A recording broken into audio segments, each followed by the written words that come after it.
This deck is over 20 years old, 21 years old, and the floor joists are in fine shape, and boy, these deck boards look good too. But you get out where the sun hits it with these pressure treated 5/4 deck boards and it gets pretty nasty. They're getting weak. I'm concerned about, especially at knot holes and things, that it might break one day with somebody standing out here. So we're going to change it out. Let's do it. Now if I was going to replace this deck with the same thing, wood deck boards, I'd get clear boards, not the knots. Those knots are just a problem waiting to happen.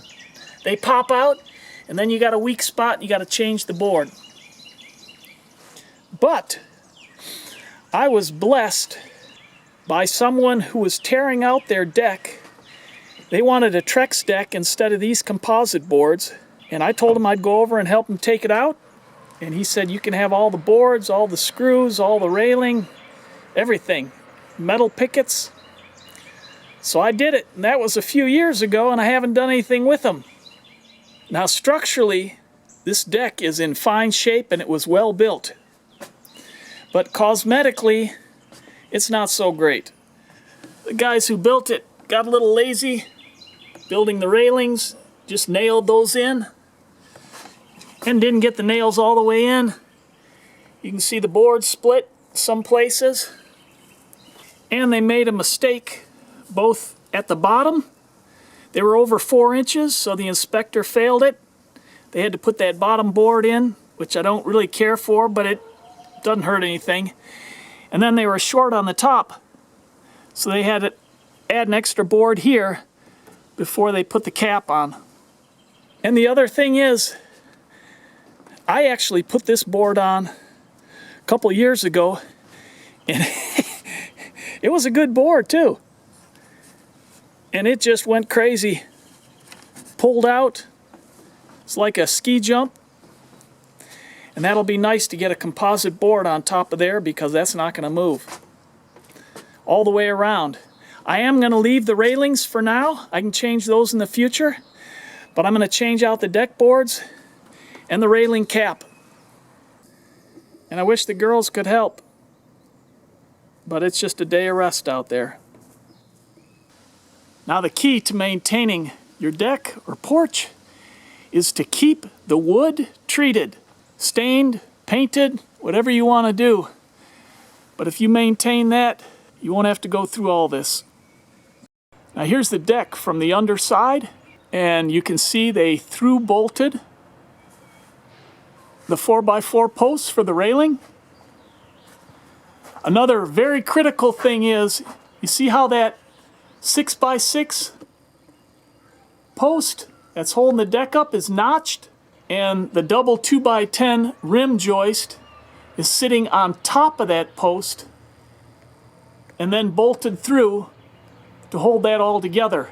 You cannot and should not just slap the board on the side of the post and expect that to be safe, and it does not meet building codes. Also, you can see the railing posts are through bolted and proper hangers were used where it ties in to another rim joist that's properly secured on a 6x6 post. These floor joists are in good shape. They're not rotting. There's a little black spot over there, but that's nothing. That's just cosmetic. And the other thing I want to point out is your ledger board, which is the board against the house, has to be through bolted. You just can't use lag bolts and screw in. You've got to go all the way through the rim joist on the house and bolt it on the inside. Also, this is properly flashed. You see that metal flashing there? That goes underneath the deck boards. That goes up the wall of the house about 4 to 6 inches. It's behind the house wrap, behind the vinyl siding. So if any water hits the house, comes down, it's not going to go against that ledger board and rot that out. It carries the water away and then falls. And you can see there's proper hangers on those joists there. and there, carrying the weight of the deck. And then our joists are sitting on top of that 2x10, so there's an 1.5-inch ledger that those sit on. Now I'm going to run my composite deck boards perpendicular to the floor joists, just like these treated boards are. If you're going to run your deck boards diagonally, most composite deck board manufacturers require that your floor joists be 12 inches on center. So you want to be sure to check on that, and if you're going to do that, you're going to have to add some floor joists. So now that we know we've got a structurally sound deck, let's go ahead and change out the deck boards. Like I said, I was blessed to get these composite deck boards, and they've been sitting here for about 3 years, and it's finally time to put them to use. As you can see, they're filthy dirty because they've been sitting out here. They're green and moldy. So I'm gonna take the boards over, pressure wash them, cut them to length, and I'll show you how I install them. I'm set up with my saw, and you can see I'm using a miter saw, but you can just use a regular skill saw. That's fine. You just want nice square cuts at the end. I've got my pressure washer all set up and a few boards to get started. Now, of course, 99% of you won't have to do this step, but I just thought I'd show you the process I'm taking. And very thankful I got these boards for free.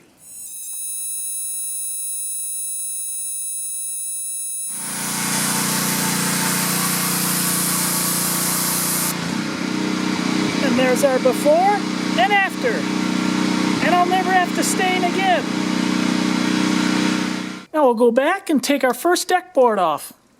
The first thing I'm going to do is take that board off. It's just nailed down.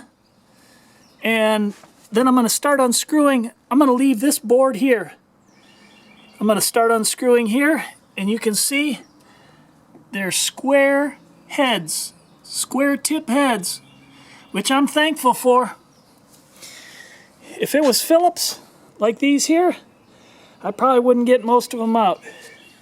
So I'm hoping to get most of those screws out, if not all. If not, I've got some weapons to pry. Also, up here at the house, the screws are kind of hidden behind the J channel here from my siding. I'm going to try to push that back and pry it up.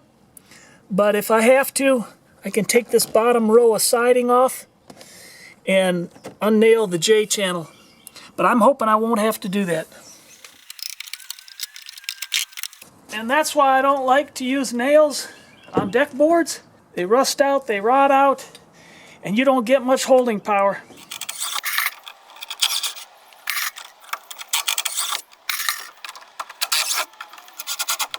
There are a couple screws I couldn't get to. They're buried in the wood. So, taking my pry bar, I'm just going to try to pry this out.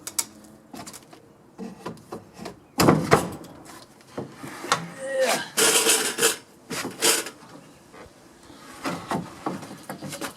First one's always the hardest. Now I've got a pretty good overhang here protecting this, but still you get a hard driving rain and these little holes where the old screws were can leak and rot the ledger board, and I don't want that. So I'm going to seal those up with some silicone. And to keep this simple, I'm just going to measure the board I took out. I'll go cut the composite board to 11 and a half. Now when you're cutting composite decking, you want to use a finer tooth blade. This is a 32 tooth blade, but you can see the design of it. You don't want to use a real rough cutting blade. Now let's go ahead and cut our first board.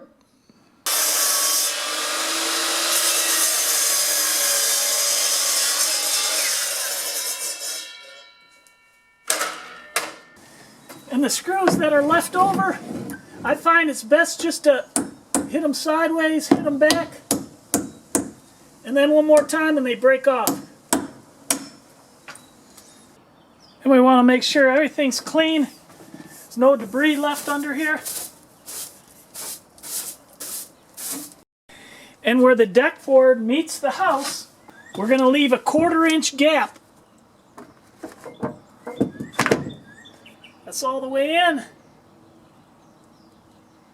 And there's our gap right there. The reason for leaving that gap is the wood in the house moves in hot and cold weather, and this composite decking also moves a little bit. That's what they call for a 1/4 inch at the butt end at a building. If you're doing butt joints where they meet in the middle of a deck, then you just use an 1/8 inch gap there. Now the other gap that we want to be aware of is the gap between the boards. And most of the manufacturers say you should go 3/16 to 1/4 inch. I've got this piece of wood, Luan, and it's 3/16 of an inch thick. So I'm going to put that in here. I'm going to pre-drill holes. 2 holes per spot. I use an 1/8 inch bit. There's also a special deck screw that you use. It's threaded for the joist, and then there's finer threads for the composite decking.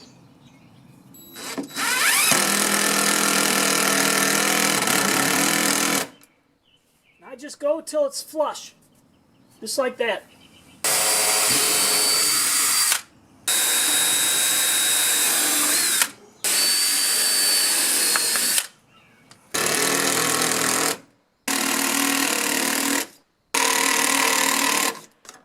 And we'll keep moving on down the line.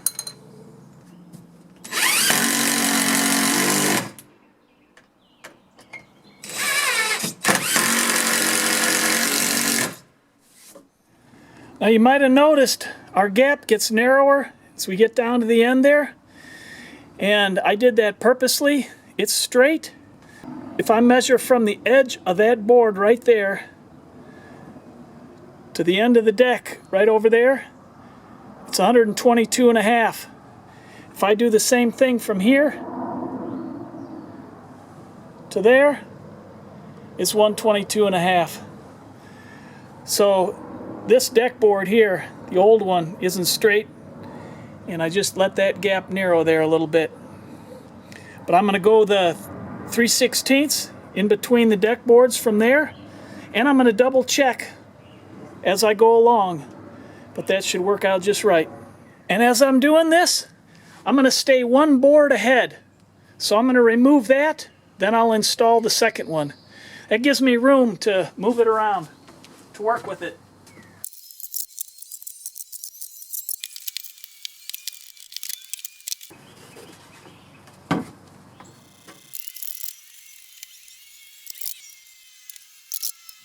And again, I'm going to use this same piece, just broke off of that. It's a 3/16. I'm going to put here at the end. Make sure I keep our gap between the house and that board. And the same thing on the side. We're good. Now we can pre-drill and secure it.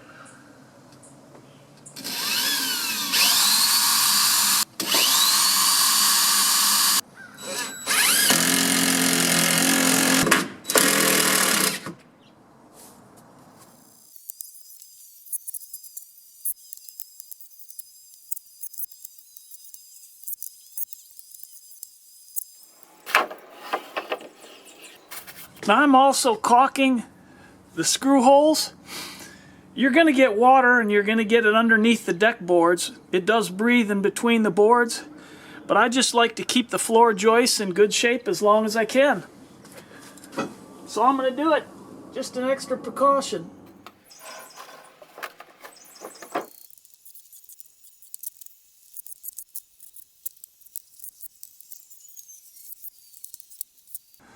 Another helpful tip, when you drill your hole, just drill through the deck board 1 inch. These are 5/4 boards, so just drill 1 inch and then let the screw bite into the floor joist. I also wanted to mention, most manufacturers of composite decking recommend that you cut the ends before you install them, that the factory ends aren't necessarily perfectly square.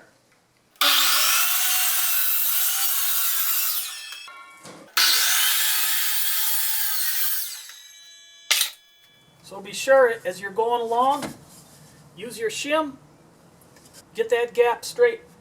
Now I'm working alone, so as I go, I'll push this in.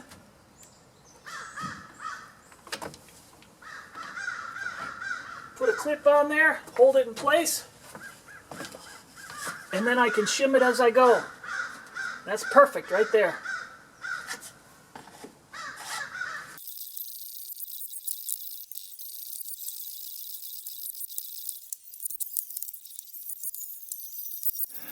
Now, as I mentioned, I'm sealing the holes where the screws were, but I'm also staining the top of the floor joists, which seals the grain of the wood and hopefully keeps them from rotting. You can also go to your home improvement store, or Trex 3M offers joist tape, they call it. It's a rubberized tape that sticks on the top of the joist and then seals around the screws when you put them in. Of course, you're spending a whole bunch of money on the composite boards and you don't want your floor joists to rot out. Might be something you want to consider.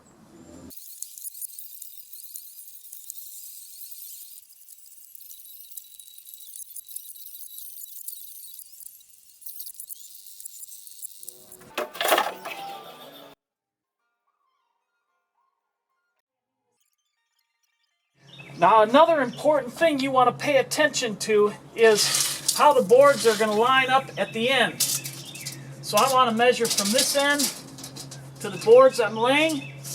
I've got 54 inches, 53 and 7/8. And I want to check at the other end, and I've got 54 inches. I also want to check in the middle, and I've got 53 and a half. So I'm going to make adjustments as I go. The two ends are fine. The middle, I need to take a little of that bow out. So I'll make tiny changes as I go, but you want to check that as you're going along, especially where it's going to show. Now, a lot of people lay their deck boards parallel to the house. So when you get to the house, you want to make sure that you've got a nice clean board at the house, that you're not going from 1/2 inch to 2 inches at the other end. That would look terrible. Same thing out at the end. You just want to try to make it look as balanced aesthetically as possible. Now, I've never noticed this before because I don't come over here, and this was built just in case somebody wanted stairs at one time. Nobody comes over here, nobody's ever said anything, but you can see that board's about 2.5 inches there and about 1.5 inches there. So that doesn't look so good. You don't want to run into that at a place that's going to show. This doesn't show, so I'm not too worried about that.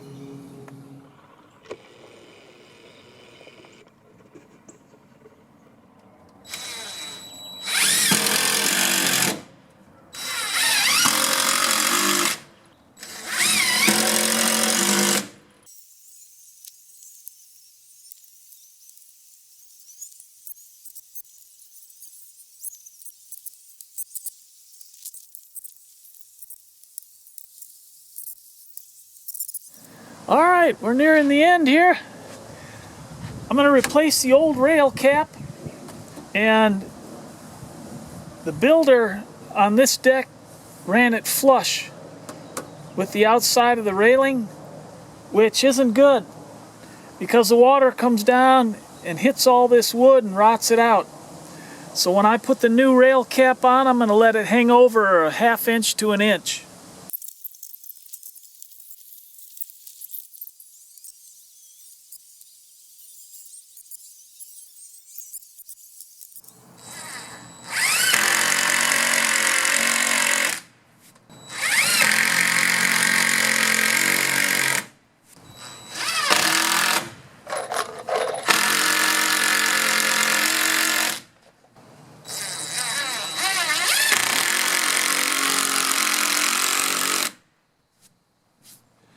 Now, I'm real happy with the way the deck turned out.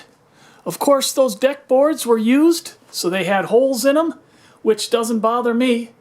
I don't have to stain and maintain them anymore. Got nice, clean, crisp lines on the rail caps. That old one was all rotted out, popped up, and was bowing up. The deck boards are nice and clean. They'll be easy to maintain. You can see the miter joints are real nice on the rail cap. And that'll protect the wood railing underneath there because of the overlap that we did. Got a nice miter joint on this corner out here also. Got it all screwed down and secured. Got the floor joists all sealed and caulked, the old holes. So that should hold up real well. I got my spacing just the way I wanted it. Hopefully that was a help to you. Now, I didn't picture frame this, which I would have done had I taken the railings off and framed that up, but I didn't want to go through that work. I don't know if it would have been easier, but I didn't have any help to do this, so I decided to leave the railings on just the way it was, and it worked out good. That's also not the way that I would build these railings. They didn't meet code down at the bottom there, so they had to put that plate, but I don't mind that plate because that protects my rim joist all the way around. Keeps the water off of that, so there's an advantage to that too. But they're a little bulky, and I can change them in the future if I want to. So if you're changing out wood deck boards to composite or just putting a composite deck down, I hope this video was a help to you. If it was, give it a thumbs up. If you haven't already, please consider subscribing. And I look forward to helping you with other projects online.